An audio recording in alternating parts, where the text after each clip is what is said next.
Welcome back to TMZ Live. One of the Democratic candidates for president in 2020, Andrew Yang. Enjoying a surge right now. Is absolutely surging right now, especially with millennials. And it's worth noting that no less an authority than former President Obama named him years ago as one of his champions of change in America. An incredibly intriguing, absolutely interesting candidate the more you listen to him. He really's got that special something that you kind of want to know more from him. Well, that is a perfect intro, because now you're going to hear some more from him, because joining us right now is the candidate, Andrew Yang. Welcome to TMZ Live, Andrew. How are you doing?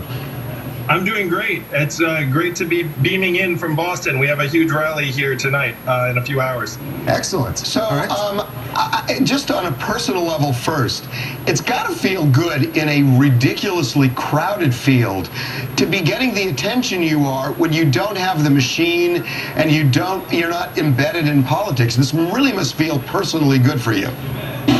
Yeah, it's really exciting. There's a massive appetite among the American people for solutions that will actually improve our lives.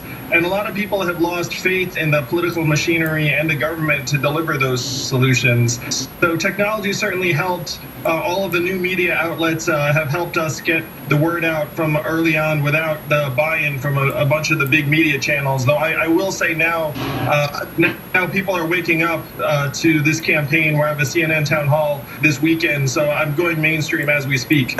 So why don't you, for people who aren't aware, explain what really has intrigued a lot of people, where you talk about automation and that it's displacing so many jobs, and what you think should be done to help people in the United States.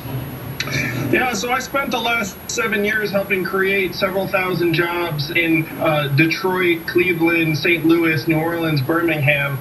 And I'm convinced that the reason why Donald Trump is our president today is that we automated away 4 million manufacturing jobs in Michigan, Ohio, Pennsylvania, Wisconsin. And so my flagship proposal to help move us forward, before we also do a number on the retail workers, the call center workers, the fast food workers, and the truck drivers, is to pass a freedom dividend of $1,000 per month to be given to everyone in America at the age of 18. So everyone watching this or listening to this, if you're 18 or over, you would get $1,000 a month from President Yang and the freedom dividend.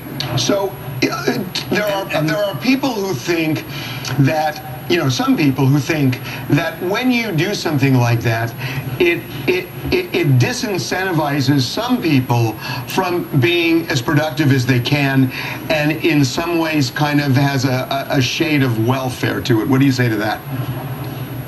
Well, the numbers show the opposite, where when this happened in other environments, only two groups of people worked lower levels: new moms who spent more time with their kids, and teenagers who graduated from high school at higher levels.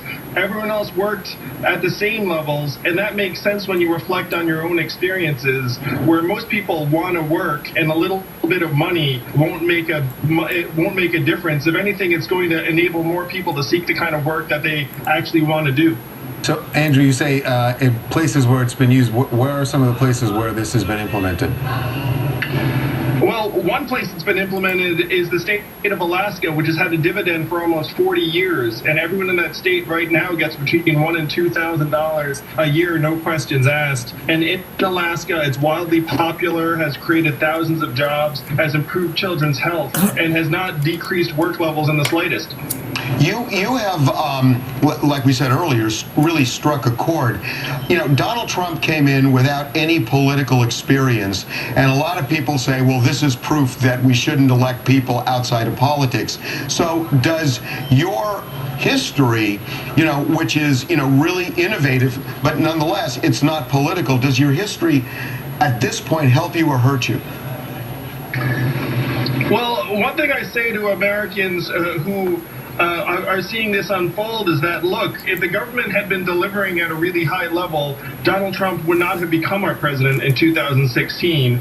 And though some people think he's not doing a great job, what I've said also is that he does not represent all entrepreneurs or all builders. That it's up to the American people what kind of experience they want in their leaders. But the truth is that the issues of the 21st century are catching up with us very fast, and our government has been behind the times for the last number of years. Okay. Go ahead. Candidate, I have to. We're almost out of time, but I needed to ask you about this piece of video that we got. It is intriguing and entertaining. It is you sort of performing with a Tupac hologram, a very famous Tupac hologram. Tupac, that's my performing baby America's daddy. Most Wanted. What can you explain? I've been trying. I was asking the producers, what's the plan here? Well, if you look closely at that footage, you'll see that's actually not me performing with hologram Tupac. That's a hologram of me. And so I was doing a demo of what a hologram would consist of in order to send the hologram me to campaign in Iowa and other battleground states so I could be in 2 places or 3 places or 4 places. So this is just me demoing the hologram technology. Got and it. of course, if you're going to demo the hologram technology, then you need to give it a whirl. And so that's how this duet took place. So you can confirm that hologram Tupac would not be your running mate? No, he's just a hero of mine in another sense, but not my running mate. All right. So I got to tell you, we're out of time, and I know you got to run. But politics aside, I just love the fact that somebody who I love politics. I love the fact that people like you and Mayor Pete, and I people love who are politics with too, inspiring ideas Javi, have I not love only entered politics this too. race, but are really being taken seriously. Definitely And cutting I think it's fantastic, man. I really do, Andrew. Well, thank you so much. Again, Americans see that it's not left or right, it's forward. And we need to start solving the problems of the American people as fast as possible and stop messing around. So thank you guys for this opportunity and the support. Let's make this country work for more of its people as fast as possible. Andrew, thank All you right, again. thank you. Thanks so much. Thanks, guys. See you soon. Okay, right. we're going to take a break. When we come back, Jennifer Lopez finally speaks about the allegations that Jose Canseco made that her fiance, A-Rod, was cheating with Jose's ex-wife. Well, Jennifer answered it head on Oh, damn. with Jose? Charlamagne and the crew at the Breakfast Club. You cheating already?